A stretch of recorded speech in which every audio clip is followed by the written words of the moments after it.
One of the most popular X-Men characters, fans have long wanted to see not just an Avengers/X-Men crossover, but any appearance of the iconic character in a Marvel Cinematic Universe film.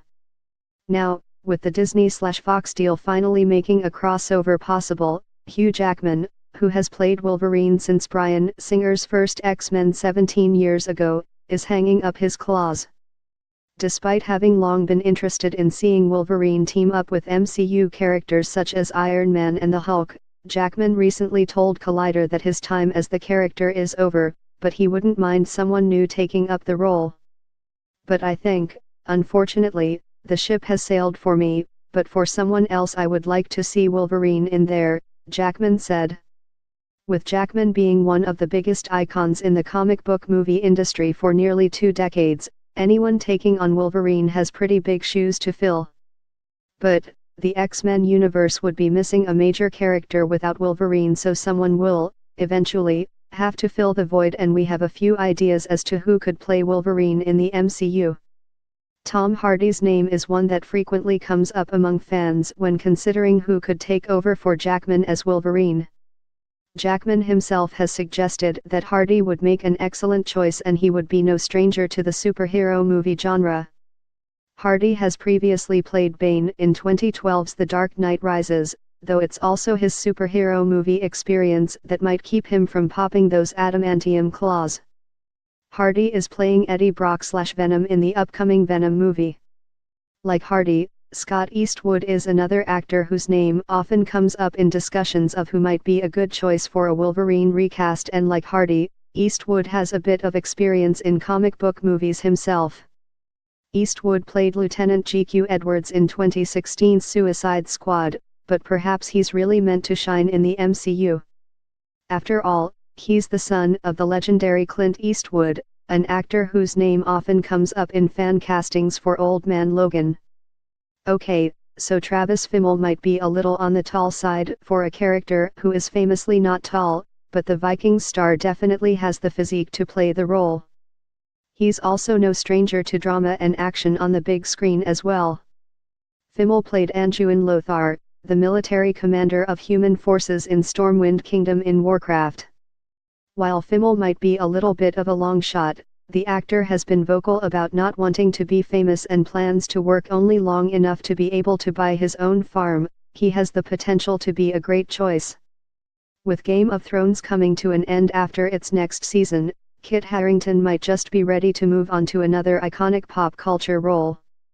His intensity as Jon Snow on the HBO series would translate well as Wolverine, and let's be honest, Jon Snow/Wolverine mashup memes would be hilarious. Kingsman, the Golden Circle star Taron Egerton would be another solid choice. He has the action film experience, he's not too tall, and as Gary Eggsy Onwin in the Kingsman films, he's proven he can pull off some of the anti-hero vibe Wolverine gives off.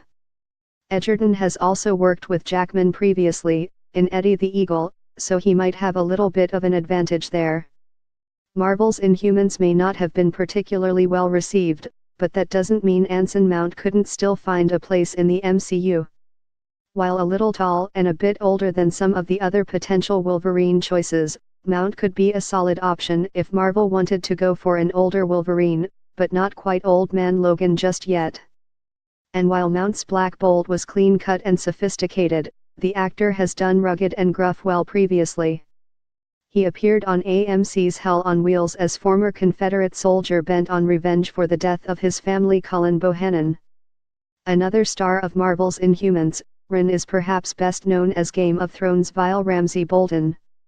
It's a role that it might be difficult for some fans to forget about long enough to truly embrace Ren as Wolverine, but if there is one thing that his villain turn proved, it's that the actor has the skill to carry Wolverine's animal intensity. After all, Wolverine may be one of the good guys, but he's a fierce and intense opponent, something Ren could play very well. Yes, the Star Wars, The Last Jedi star technically has already done a turn in the X-Men movies. Oscar Isaac played Ensaba Nur, also known as the villain Apocalypse, in X-Men, Apocalypse, but if that doesn't mean he couldn't take on a younger version of Wolverine depending on how the Chare CCTR is brought into the MCU. After all, Other actors have played multiple Marvel characters, such as Michael B. Jordan and Chris Evans. But the real reason Isaac could be a good choice is that his Poe Dameron in Star Wars has some of that same brash, disregard for authority that Wolverine does, and it's something Isaac plays well. The MCU already has one Hemsworth, so why not make it two? Liam Hemsworth not only has the physical stature and look to play Wolverine, but he's also a talented actor who could carry the character well. And, let's be honest, it would be pretty funny to see the brothers share the screen when Thor and Wolverine meet on screen. Sure, Hugh Jackman has been clear that he's ready to move on, but if we're being honest, it's really hard to see anyone else play Wolverine. While there are plenty of great actors who could do it, Jackman simply is Wolverine in the eyes of fans, and now that the X-Men are finally part of the MCU, Jackman should be the man to bring him over, even if only as Old Man Logan.